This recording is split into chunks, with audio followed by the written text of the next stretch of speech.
Hi, hello everybody. I'm Prof. Bunny and welcome sa ating online classroom tutorial. Ang today's topic, pag-uusapan natin ngayon yung mga different uses ng CMD or yung command prompt. So, ano nga ba yung command prompt? Pero bago lahat, nais ko muna magpapasalamat sa lahat ng mga viewer, subscriber, sa mga nag-likes and shares, no? Shoutout ko lahat ng estudyante ng Systems Plus Computer College. Okay? So, alam niyo naman na isa na kayo sa nagiging success, naging success ng ating online tutorial. Okay? So, let's get started. The command prompt is a command line interpreter application, available in most Windows operating systems.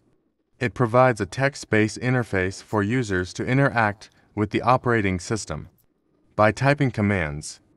Okay, so siyempre, yung unang gagawin natin guys, mag-open tayo ng ating command prompt or just type CMD and run as the administrator.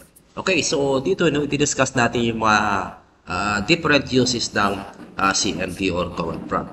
Pero first of all, ano nga ba yung CMD? So bakit napaka-importante yung CMD? Saan ba siya pwedeng gamitin? Okay? So now, dito sa ating default ng ating CMD, so nakita natin na C, Windows, /System32.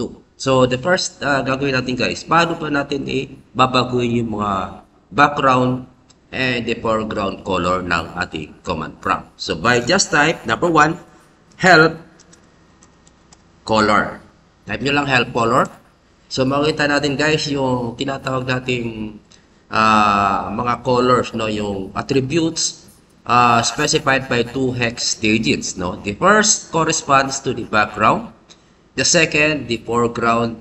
So yung bawat digit guys can be any of the following values. So kung makita natin, no, meron siyang 0, 1 to 7. Okay, kung halimbawa gusto natin siyang magiging background niya is green and yung light yellow yung yung mga text, no. So try natin ngayon. Pero meron parang another one, ano, kung paano natin siyang ilalabas yung tinatawag natin na help color, no. By just type color X, Y. Okay? Same lang din siya, no. Ngayon, ang gagawin natin, babaguhin natin yung mga text.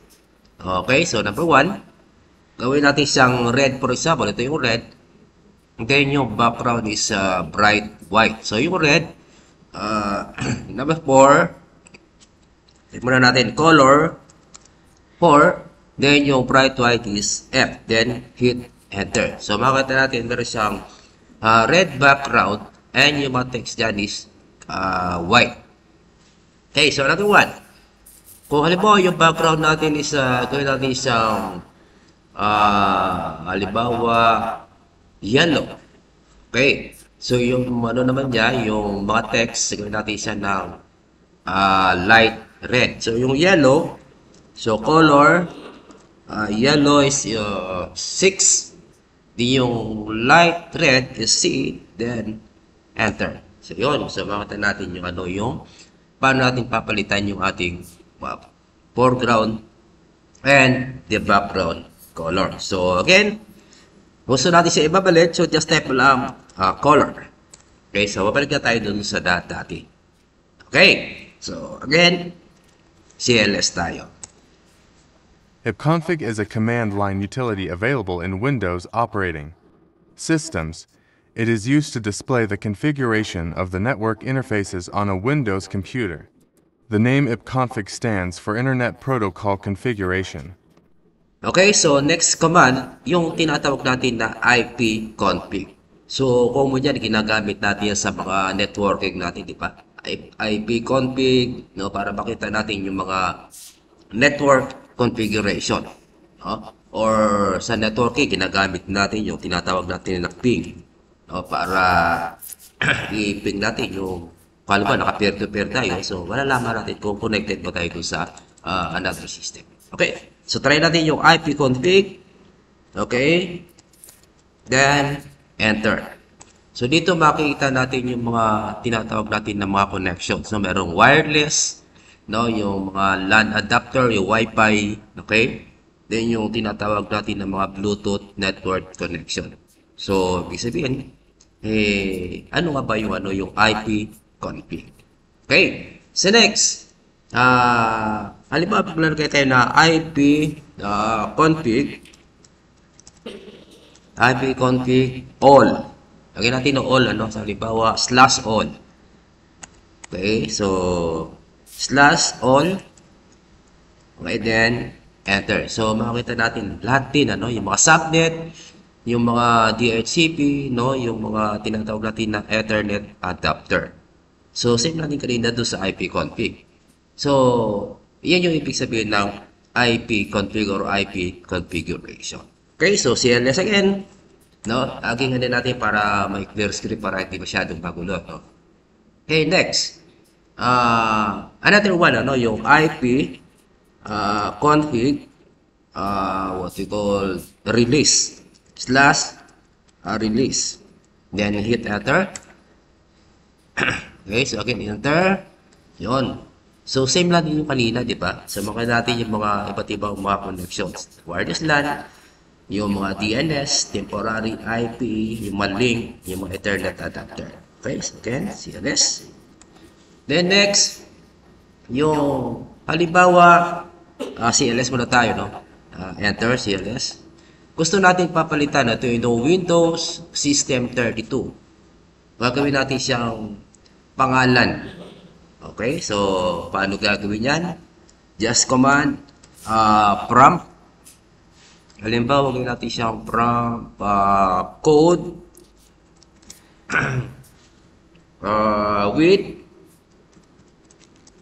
SPCC 2024. So hit enter. Enter, guys. Okay, so bakit wala? So dapat pala maglagay tayo ng $G. Then enter. So makikita natin SPCC 2024. Okay? The curl command you provided is used to fetch weather information using the WTTR.in service. The WTTR.in service is a simple and convenient way to get weather information from the command line. Okay, so dito sa ating next command, yung curl, okay, space WTTR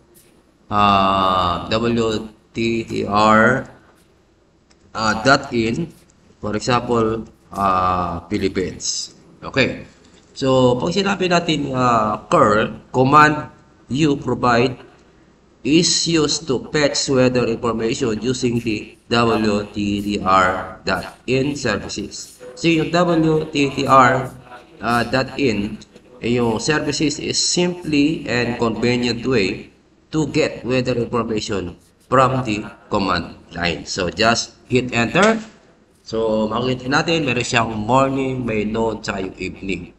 So may nakakita na sunny, patchy rain, and sa evening one is patchy rain. So meron siyang positive to date, 31 degrees centigrade, 34 degrees centigrade, and 32 degrees centigrade. So actually, hindi tayo pamilyar sa mga tinatawag natin ng mga weather, So yung mga weather forecasting lang, yung talagang nakakalam dito. Okay, so same natin. Kapag halimbawa, kailangan natin yung sa ibang basa, curl space WTTR.in / United States. Then, enter mo lang. Okay?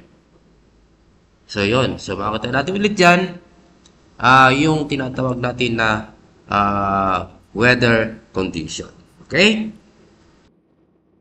The attrib command in the command prompt CMD is used to display or change the attributes of files or directories folders on a file system.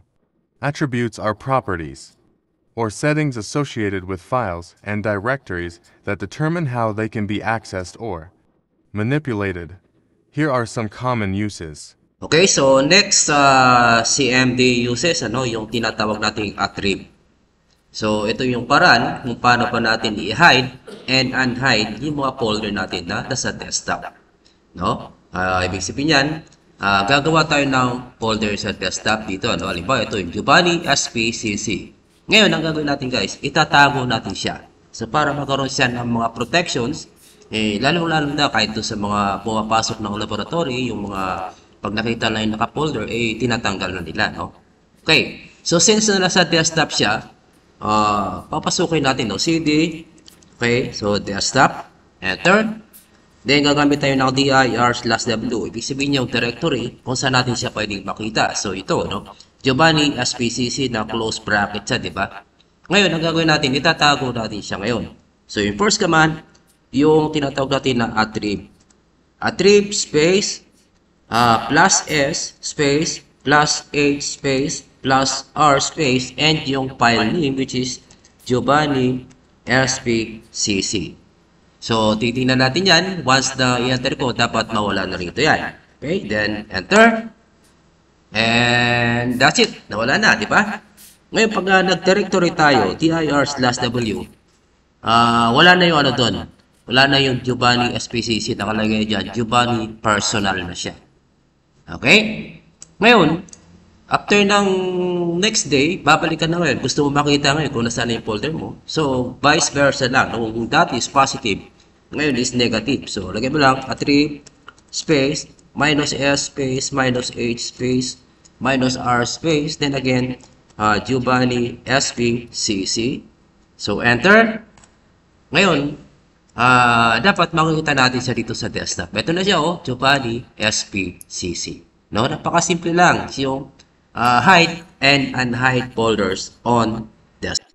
Okay, so that's all, and see you on my next tutorial. Okay, so bye-bye.